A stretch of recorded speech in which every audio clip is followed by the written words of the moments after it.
Yeah, they're always doing things we don't like. They use taxpayers' money to enrich themselves and their friends, and they never keep their promises to voters. They've been caught stealing and lying and taking bribes, and they mostly do what the big corporations want. Yeah, they're always doing stuff like that. They're completely corrupt. They're a bunch of lying crooks. Well, at the moment we don't have a court of law. We have a color of law, which is fiction. UCC is a set of codes that was set up over 100 years ago by lawyers. And with the Uniform Commercial Code comes contract law. It's all to do with contract. So we are not under any law.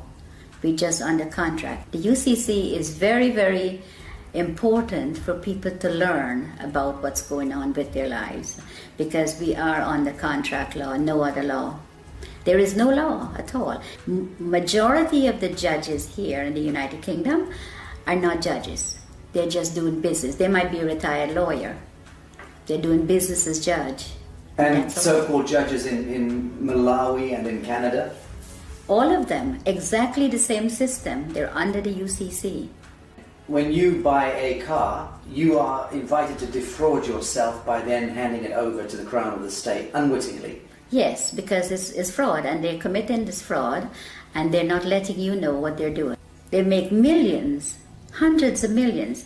The highway belongs to us. They says you have to pay to drive on the road. You don't. The DVLA is just a corporation set up by the Crown. All these corporations are set up by the Crown. The only reason to have a license when you drive a car is if you're doing taxi service or doing it for business. But if you're driving for your personal use, going to work, going to the market, take your family out, going on vacation, that you don't require a license. There is no law that requires No. you. You can move about the surface of the earth unmolested. Yes. That's law. That is the law. Yes, that is the law. But that's not what they're But telling these you. fictions, these costumes, these people wielding batons and guns and tasers, they've somehow been given license by the government to apprehend you, arbitrarily stop and search you, terrorize you, rip you out of your vehicle. Who gave the traffic enforcement officers the right to stop and apprehend people going about their God-given business? Corporate police. If you call a police officer and you know whose side they're on, if you call a police officer and a bailiff is at your door, they will tell you they cannot come because it's a civil matter. But if the bailiff calls them, they will come. That means that they're not working for you, period. They're working for the parent corporation. They're working for the corporation, yes. They're corporate police. How many of the police do you think know this and understand this distinction? I think 90%. Do you really? I do. In the United States and in... And here, yes. Yes, 90% of the police know they're corporate police. The court systems, the justice system, the policing system, all of these systems are designed to commercialize human beings, harvest them monetarily. Yes. Right. The average human being would, if they understood this, would utterly reject this system. Of course. If they understood it. Of course. But of course most people are completely indentured to it, yes. are mind controlled, Yes. reading the newspapers, watching the television, and repeating verbatim the bullshit that's taught to them. Yes. So, when this Prime Minister said she's going to give 300 billion to the common market, where do you think she's getting the money? Not from your wages that you pay taxes on. That's a different set of money. She gets it from your trust fund, from your birth certificate. That's where they get the money to build the roads and do everything you could think of. do you think it would be the median value of the average 50-year-old by the time they turn 50 in the United States? What is being traded? I would say, in their name? I would say maybe $1 billion, over $1 billion. Right. We have gold. For every pound that if you weigh 8 pounds at birth, you have 8 pounds of gold set aside for you. Assigned to you by whom? By the Crown. In England? Yes. And in the United States? Yes. By the Treasury? Yes. And because the United States is owned by the Crown. I think if people get to know and they come together, it doesn't take hundreds of millions. 1 million sovereigns get together can make a hell of a lot of difference, because the word spreads from one to the other.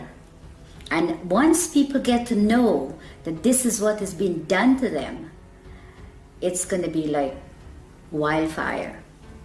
Once people get to know the law, what they're under, and what they're doing to them, and how they're making...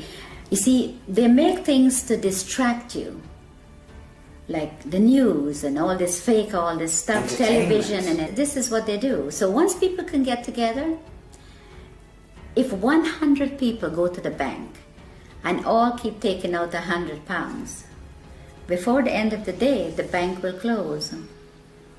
It's very simple if people get to understand what's going on. And it would be good for them to know, because we need to stop this. We need to stop what they're doing to people, hurting people for no reason, put people in poverty. And by they, we're talking about the parent corporation. The parent corporation, The yes. banks and governments and justice systems all working to penalize and harvest humanity. Yeah, they're in bed together, everybody. They said, if they send you to the Citizens Advice Bureau, don't even bother to go, because they're working too with them. Everybody they have in their pocket. And it's very sad, because people will do things to other people for very little money. Are you hopeful for humanity? I am, very much so.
Talk to us about the straw man. What exactly is the straw man? The straw man is your name written in block letters. Very simple. It was done at birth. What the government did, or the corporations now, not government, what they did is they took your birth certificate and made a second birth certificate with a trust, a Sisti QV trust. They made it in all block letters.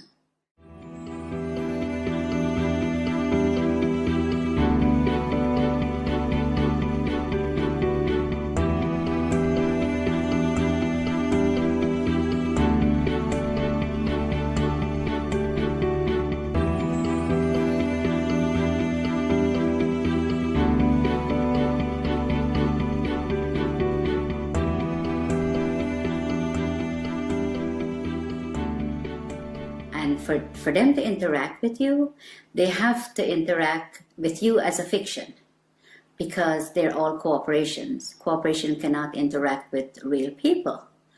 So they made a straw man. They call it a straw man because it has no soul and is spiritually dead. So let's break this down. You're born in the hospital room. A certificate of live birth is issued. What happens is that she has to register the child's birth. She has to go to the registration office and register. If she does not register, she will be taken to court, according to what the law is saying.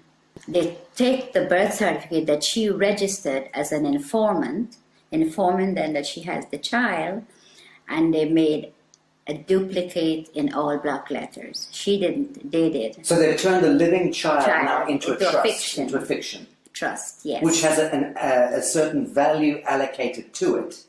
Value, yes. Millions of dollars or pounds. And that trust, let's call it a bond, because that effectively becomes traded thereafter. Yes, it becomes warehouse bond for money. So every human being that has been registered to the state or the crown by the mother ends up becoming some kind of a bond that is traded on the stock market. Yes. Without you ever knowing it. Yes, without disclosing. And this is happening since the early 1900s. What they've done is really fraud, because they're fraudulently taking your child's birth certificate and make it into a dead entity.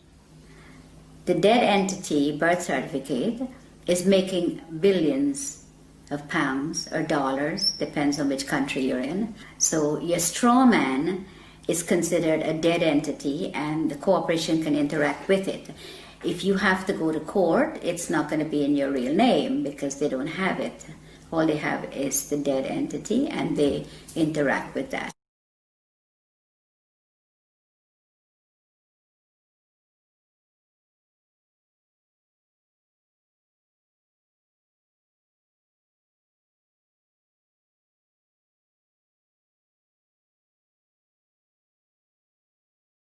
So who is reaping the rewards of the value of your bond as it's being traded? I would say the Federal Reserve, which belongs to the royal family, and the HMRC, IRS, these are the people where your money goes once you are registered. The mother register you, that's where the money goes, to them. Okay, let's talk about the difference between your signature and your autograph. Okay, a signature is under the UCC, which is the fiction, the straw man. Your autograph is the real person. So if you go up to a movie star and says, "Can I have your autograph?" You never say, "Can I have your signature?" It's always autograph because you have flesh and blood. Signature is what you're signing every time they can go into your account and take money. And every time you do sign a piece of paper, you can bet that that signature of yours is being monetized, securitized. It is. By the banks, by everybody that you, wherever you sign, credit cards, everything that you sign, they're getting funds off your trust fund from that birth certificate. Okay, so fees and all sorts of things and invisible costs are being discharged against your birth bond in that sense? Yes. Without you ever knowing about it? Without you ever knowing about it, yes. It was never disclosed to you. All this stuff was done without disclosing, and it's deception, it's fraud, and it's happening every day to everyone that's outside the inner circle. Okay, let's talk about the court system, because invariably your signatures lead you into a courtroom at some point, you know, whether it's for, and under the aegis of the court system, whether it's a marriage, a birth, a death, a registration of land, whatever. So we understand a little about the distinction between the signature and the autograph. What exactly is a court of law?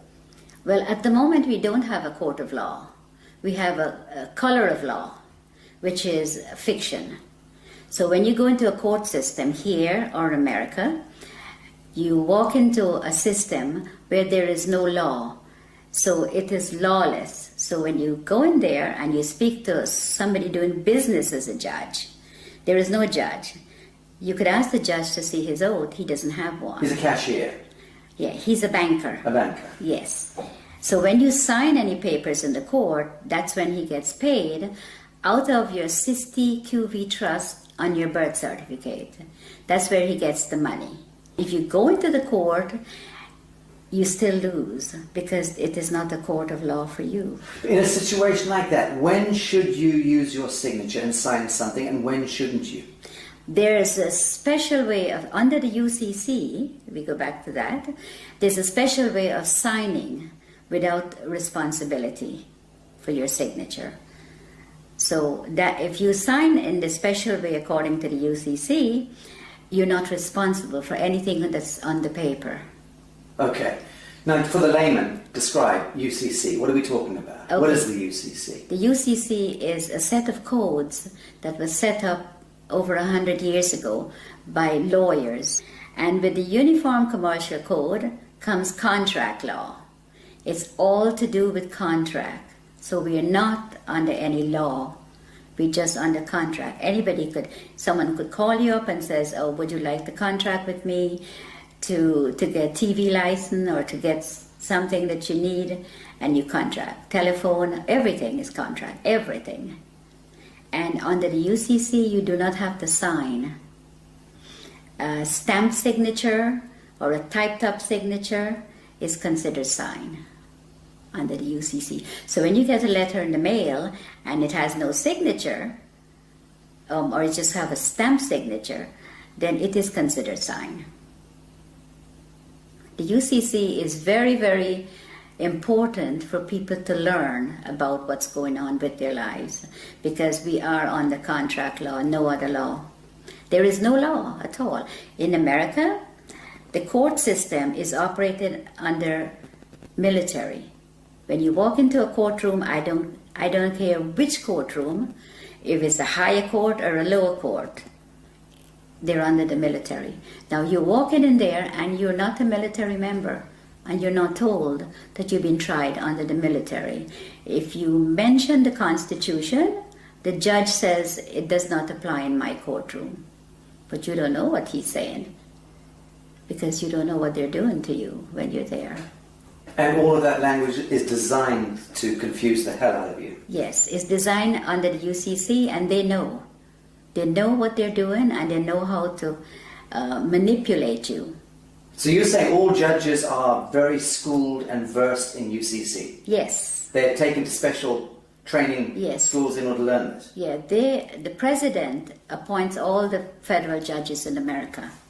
And they go to Scottsdale, Arizona and Reno, Nevada to train how to apply this fraud contract in the courtroom. And in the United Kingdom? The United Kingdom, majority of the judges here in the United Kingdom are not judges.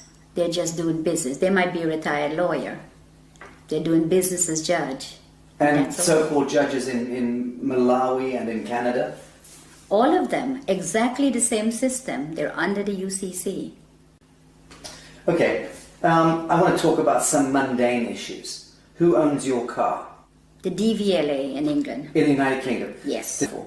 Department of Vehicle Licensing right. Agency. Okay. Yes. Well, the DVLA owns the car. It tells you on your registration, you are not the owner. You are just the registered keeper. Now, if you look up registered keeper, it says a person who is responsible for taking care of the vehicle, pay the taxes, pay the license, pay the insurance, and take care of it. But the DVLA could take it from you anytime they feel like. Crush it. They could clamp it. Because once you've registered it, you've handed it over to the Crown of the state. That's right, yes. It's no longer yours. It's not yours, never. So again, when you buy a car, you are invited to defraud yourself by then handing it over to the Crown of the state, unwittingly. Yes, because it's fraud, and they're committing this fraud, and they're not letting you know what they're doing. They make millions, hundreds of millions. The highway belongs to us. They says you have to pay to drive on the road. You don't. The DVLA is just a corporation set up by the Crown. All these corporations are set up by the Crown. The HMRC, the DVLA, they all do the same thing. So if you look carefully at your registration, it tells you right there. And in the United States of America, it's not the DVLA. What's the equivalent? It's the Department of Motor Vehicles. And again, they invite you to register the vehicle to them. Yes. They become the owner. They become the owner. The only reason to have a license when you drive a car is if you're doing taxi service or doing it for business.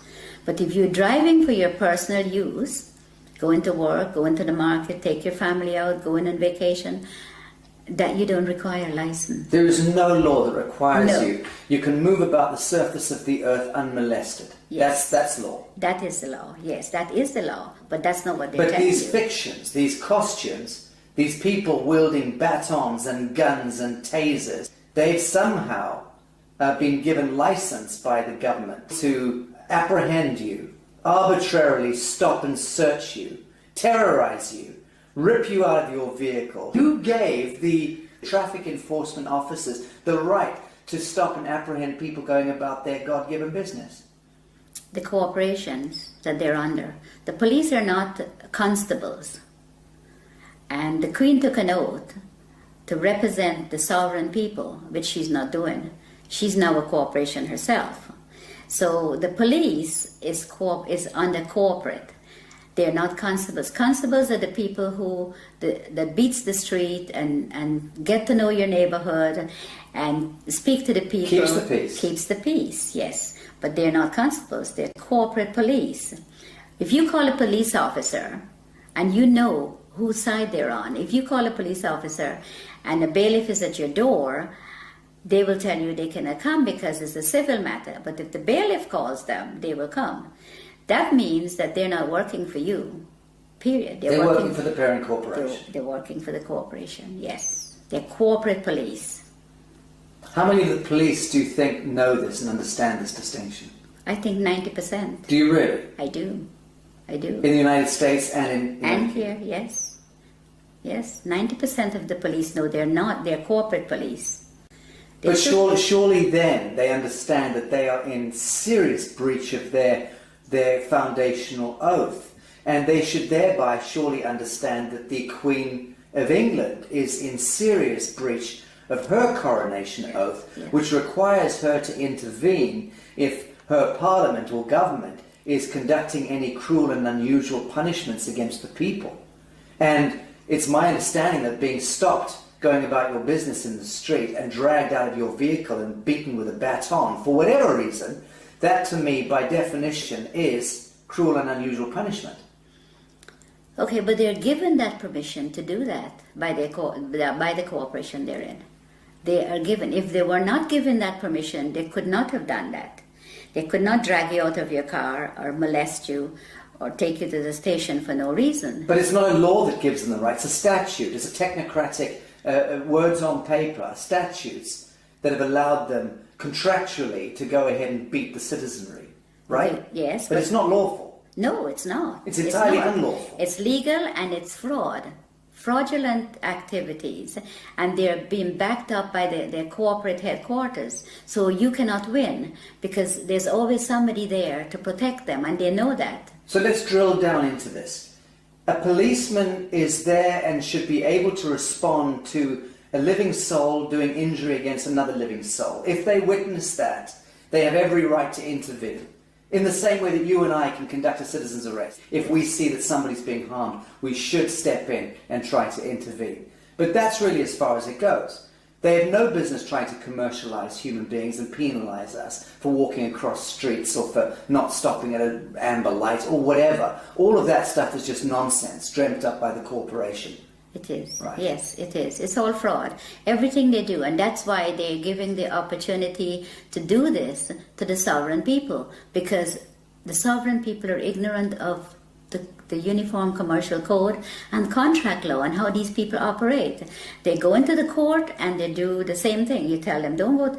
Even if you don't go into the court, they still fine you for the same thing as if you go into the court. But if you go into the court and the police takes you there, then you never win unless you know the law. And they know that you do not know the contract law and that you're under contract and you're walking into a trap. You go in there and the police or whoever is going in there with you, it's always they're the ones who win. You never win. Let's, for instance, say you're driving down the street, you have not hurt anyone, and you got stopped by the police. And the police breathalyze you and says, I have to take you in or I have to fine you. Or both of those. Who did you hurt? Who did you hurt? Who are you going to be paying this money to? You didn't hurt anyone. There's no victim. There's no victim. You have to be a victim under the common law. For there to be a crime. For there to be a crime. It's as simple as that. It is as simple as that, because to give you a ticket or to book you and take you to the station, who did you hurt? There is no one that you have hurt. That's just a commercial penalty. It is a commercial penalty. Okay, so we're getting the picture here that the court systems, the justice system, the policing system, all of these systems are designed to commercialize human beings, harvest them monetarily. Yes. Right. Yes. Very, very little of that expenditure, that energy goes towards keeping the peace. Oh, none of it goes towards keeping the peace. They don't keep the peace. All they do is they create the problem and then they find a solution. And then sell you that solution. Yes. and then penalize you if you don't accept the solution. That's right. Right, sounds like a very rigged casino to me, rotten to the core. It is. And it seems to me that the average human being would, if they understood this, would utterly reject this system. Of course. If they understood it. Of course. But of course most people are completely indentured to it, Yes. are mind controlled, Yes. reading the newspapers, watching the television, and repeating verbatim the bullshit that's taught to them. Yes. So the truth is, it seems to me that human beings are not predisposed toward hurting one another. We don't enjoy going to war. No. We don't enjoy No. hurting each other. Yes. In the main, most people get along and just want to get along. Of course. But the systems conspire Yes. with a model of scarcity economics and drive war and disease and poverty. Of course. That's the only way they can make money. When this Prime Minister said she's going to give 300 billion to the common market, where do you think she's getting the money? Not from your wages that you pay taxes on. That's a different set of money. She gets it from your trust fund, from your birth certificate. That's where they get the money to build the roads and do everything you could think of. So they're discharging billions and billions and billions of dollars against our birth bonds without Yes. ever disclosing that to us, Of course. without there ever being an audit or any accounting for it. Of course, because nobody's asking. Right. And even if you do ask, they give you a hard time to tell you about it.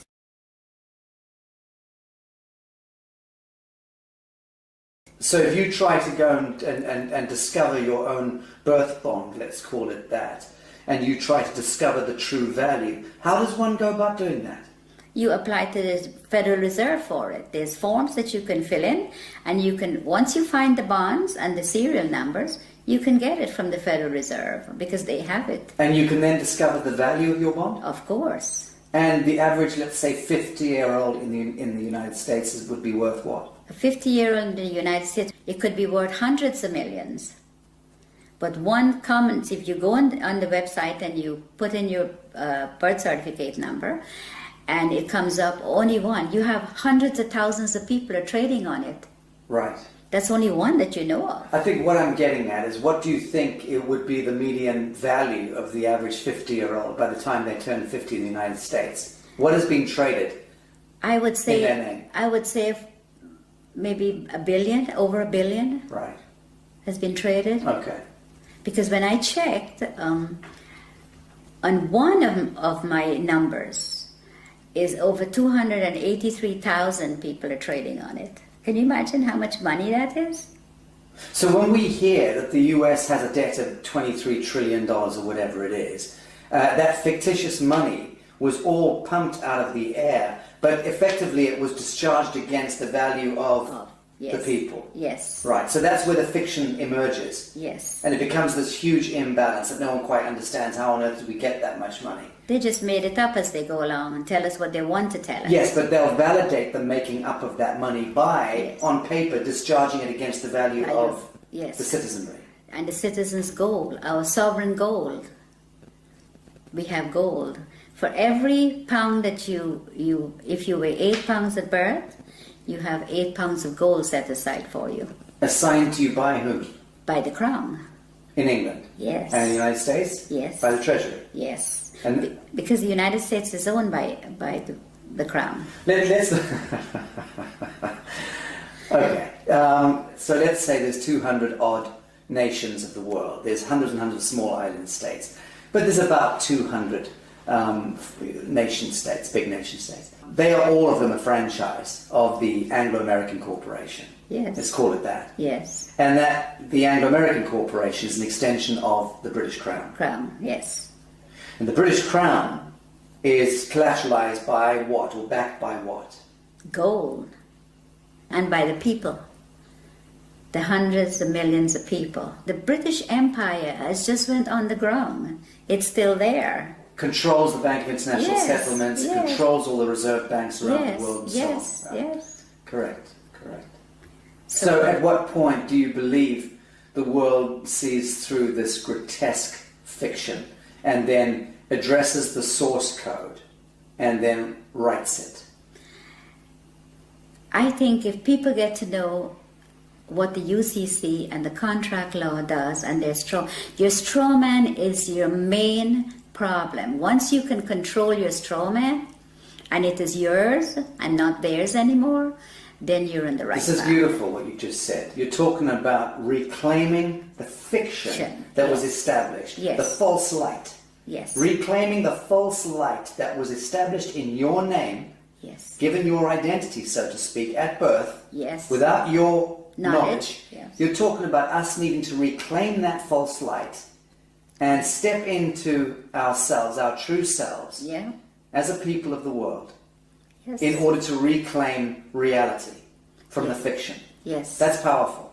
Yes, it is. And that's what I think everyone needs to do. All the sovereign people that's in poverty and whatever they put us in, that's what we need to do. We need to reclaim that, what they are making money on. That is ours.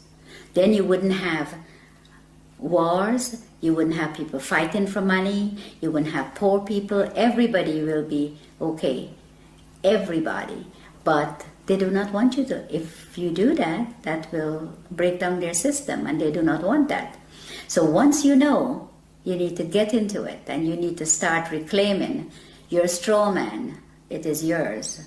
Now, Bibi, you learnt all of this the hard way. You were sitting in your office in the United States running a very successful real estate business a number of years ago. Very successful, selling 20 to 30 properties every month. Yes. You had a lot of your own properties, you were living there with your family. Yes. Life was good. Yes. And into your office walked a corrupt policeman and an IRS agent. Yes. And these gentlemen effectively put you on the spot, told you that there was one of your clients that you were selling a house to was a drug dealer. Yes. And which you had no idea. Yes. How would you know? And they effectively then tried to pin this a crime onto you by suggesting that you were effectively receiving laundered funds. Yes. And out of the blue, your life turned into some grotesque horror story. Yes. You were dragged into court, and the next thing, you were put in prison for 8 years. Yes. Your life destroyed. Yes. And that was where you learnt law. Tell us about this. Well, when I went to trial, and I thought, well, how could they do this? I have shown for 10 years my bank statements, so they see that I had no money was laundered by me. The gentleman I sold the property to brought $5,000 of his own money, and he got a loan from the bank for the difference. And the bank loan officer testified at my trial, but I ended up in prison. And I wondered how they did it. I thought, well, there has to be something that I've missed. I saw in the courtroom what was displayed. It was all acting, like everybody, like we were in a theater, and they were acting, and I was a victim. Role playing. Yes, the lawyers, the prosecutor, they were all. My lawyer guaranteed my freedom, and I got sentenced to 8 years. Now, when I got locked up, my main aim was to find out how I end up there without doing any. I had over $1 million of real estate paid for, money in the bank. My children finished university. We were in a very comfortable, very hard-working family, very comfortable position. And I thought, no, it has to be something wrong, something they did that I couldn't see. And for every single day, for 7 years, I learned every single day. Christmas, birthdays, every day. You studied. I studied. You studied law. Yes. And you understand that you came to understand the highest expression of law, this UCC law. Yes. And what they're doing and how they could get you in there and how they could lie, how they commit fraud. And they all thought they were all laughing when I was found guilty, like, well, they get paid, you see. I didn't know, lots of money. I didn't know at the time. And these people, I was in the prison, and there were hundreds of women that were there that was in the same position as I was. They were tricked into the system. Yes, yes, they didn't do anything. And then once they're in prison, they're having a prison bond issued. Oh, yes. And then their prison bond is traded on the stock market, Yes. making huge amounts of money. With their numbers, yeah. And they're relegated to becoming slave workers. Yes. And no one's told this. No, they get 12 cents per day. The food that was served in the kitchen was from the Gulf War. Cans of meat and all kinds of stuff. And they said the prison is not making any money, and they're telling the people out there that the prisons are losing money, and all these drug dealers and all these people coming into prison, and we don't have enough money. That's a lie. They're making thousands of dollars a day per prisoner. I know it's at least $3,000 a day. Yes. Per prisoner. But they invest into the prison system, into Unicor. Prisons for profit. Prisons for profit. Disgusting. And they invest in the prisons, and they make hundreds of billions of dollars. And the prisoners get 12 cents a day, and the food that they feed the prisoners... Not fit for dogs. No, it comes from the farms, and they get tax write-off on it. The chicken may be 2-3 months old, and all kinds of stuff. They serve horse meat for beef. Well, you're about to launch an online workshop and tutorials through the Newark University, teaching UCC and explaining to people from around the world how they can navigate their situation, whatever their situation may be, because all of us are facing penalties and cruel and unusual punishments. Yeah. But let's discuss something as mundane as a parking ticket, okay? Something that everybody understands. What are the do's and don'ts? You've just gone back to your vehicle and there's a parking ticket on it. It's parking tickets are a contract. You do not have a contract with your council. They put a ticket on there. There's no contract, so you don't have to pay that ticket. So what are your steps? You send the ticket back to them. No contract. And you tell them no contract. They have to produce a contract where you sign to say that if you park somewhere that you're not supposed to, you will have to pay the ticket. I remember someone showing me a ticket not so long ago, and the ticket had a CEO, it says CEO on the ticket, and a signature. CEO? Yes. Chief Executive Officer? Yes. So I sent the ticket back to the CEO, and I asked him when was he there at 8 o'clock at night putting tickets on the cars. It just goes to show that people do not look at their tickets either, because they don't know. And it's very sad, because a parking ticket, why should you have to pay for parking when you own the roads? We owned it. We own everything. So you've sent your parking ticket back with no contract on it. What are the next steps that they're likely to take? They would write to you and said you have to pay. If you pay within a certain time, it's only half. You have to pay half of the fine. What's your response? My response is I don't have to pay any, because I don't have a contract with you. So again, you ask them, show me the contract. Yeah. I send them a letter, and I ask them, I said, okay, the person that you addressed in this letter is spiritually dead and have no soul, which is your straw man. The straw man. Yes. And I said that I had not given you permission to use it to make money, and there's a fine behind this of £250,000 every time you use it. They refused to answer, so I sent them, the following letter was a default letter. I says, you're now in default for not responding, because that's what they're going to do to you. So you played law against them? Yes. Good. Yes, so when I sent them that, 5 days later, I received a letter stating that the account is closed and I do not owe. Very good. Thank you for that. Well, that's rather straightforward. Let's discuss mortgages, because this is the bane of most people's existence, is needing to secure their home. Everyone has the right to a home in this world. And mortgages, I mean, what's the etymology of mortgage in the first instance? Death grip, isn't it? Yes, it is. It is. Mortgage means death grip in French. Well, the mortgage is what they do is just a front. Because the minute you miss a payment, when you get a mortgage from the bank, they're after you. The first time you miss a payment, it goes straight into the insurance company that the mortgage company have. And they want you to miss a And payment. they want you to miss a payment because they don't lend you money. But let's go back. Your house is, let's say, worth $100,000. Now, when you apply for a mortgage, they don't have the $100,000. But you come along with your block black capital signature, you sign the application, they then monetize your signature by having $100,000 worth of your value discharged against your treasury bond. Yes. That money they then lend to you, and they double dip because they then get you to pay that money back plus interest. What they do is they don't lend you that. They don't lend you anything. You fill up your papers and you sign. The signature is what they want. Then they tell you, okay, you have to be a good boy and you have to be a good credit and you can borrow from me. So they lend you a piece of paper that you sign with very fine writing in the back. That's where the legalese comes in because that's what they do. Then you sign it, signature. They take that and they tell you, okay, the funds will be ready in 2 to 3 days to come back. The following day with the signature, they go into your trust fund and they get paid the $100,000. They never disclose to you that, okay, we got paid, so the house is now yours. No.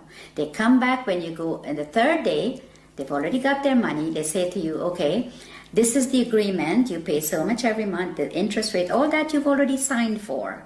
So now they put the $100,000 on the computer screen for you, so you can finish your house closing. Now that $100,000 is just numbers. It is not money, because they all own the banks. So there's no money pass, no cash, just paper.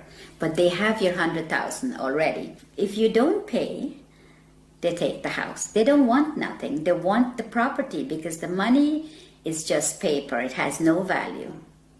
So the property has value, so they take the property.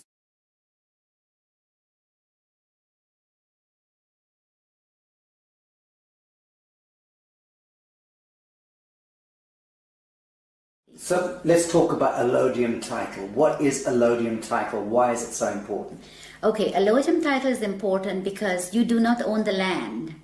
They tell you it's freehold, but it's not freehold. The land is owned by the Crown. All the land in England. I'm a farmer in Minnesota, and you're saying that my land is owned by the Queen. Yes. I'm a farmer in Mozambique.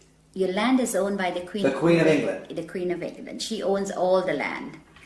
So what happens is you own that piece of brick that's sitting on it that they call freehold or your house. You own that. You don't own the land. So the land, the allodium title, is to own your land. So you can put a sign up and says no trespassing, private property. When you put that sign up, you have to own the land. Because owning the house doesn't mean anything. It's the land they want. See, the bank takes the house, which is part of the Crown, and the Crown owns the land. That's how it works. And you don't own anything. Ever. Ever. You are just a mere user.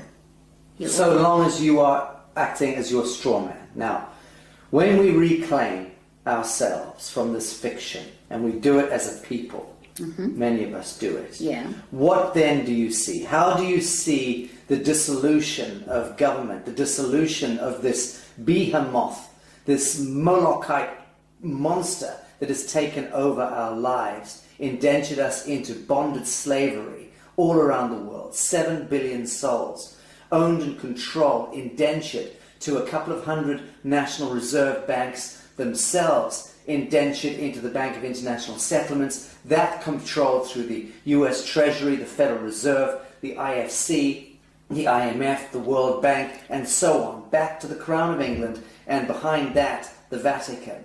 So all of that grotesquerie, that fiction, when do you see us as a people of the world reclaiming real reality from that fiction? And how is that likely to play out? I think if people get to know and they come together, it doesn't take hundreds of millions. 1 million sovereigns get together can make a hell of a lot of difference because the word spreads from one to the other. And once people get to know that this is what is being done to them, it's going to be like wildfire once people get to know the law, what they're under, and what they're doing to them, and how they're making... You see, they make things to distract you, like the news and all this fake, all this stuff, television, and this is what they do. So once people can get together, if 100 people go to the bank and all keep taking out £100, before the end of the day, the bank will close. It's very simple if people get to understand what's going on. And it would be good for them to know, because we need to stop this. We need to stop what they're doing to people, hurting people for no reason, put people in poverty. And by they, we're talking about the parent corporation. The parent corporation, The yes. banks and governments and justice systems all working to penalise and harvest humanity. Yeah, they're in bed together, everybody. They said, if they send you to the Citizens Advice Bureau, don't even bother to go, because they're working too with them. Everybody they have in their pocket. And it's very sad, because people will do things to other people for very little money. Are you hopeful for humanity? I am, very much so. Bibi Bacchus, thank you. I do love you, I do love you.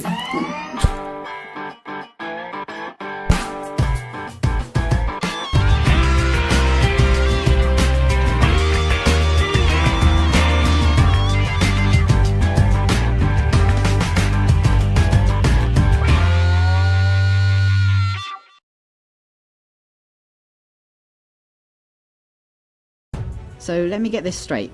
A long time ago, a small bunch of regular humans had a meeting and created a document called a constitution that said that they can rob everyone else, millions of people, using threats of violence to make everyone obey their rules and commands. But so that the masses of the people would let them get away with this robbery and slavery, that small bunch also promised in the same document that there were some things the government would never do, and they described a way to structure government so as to restrain it.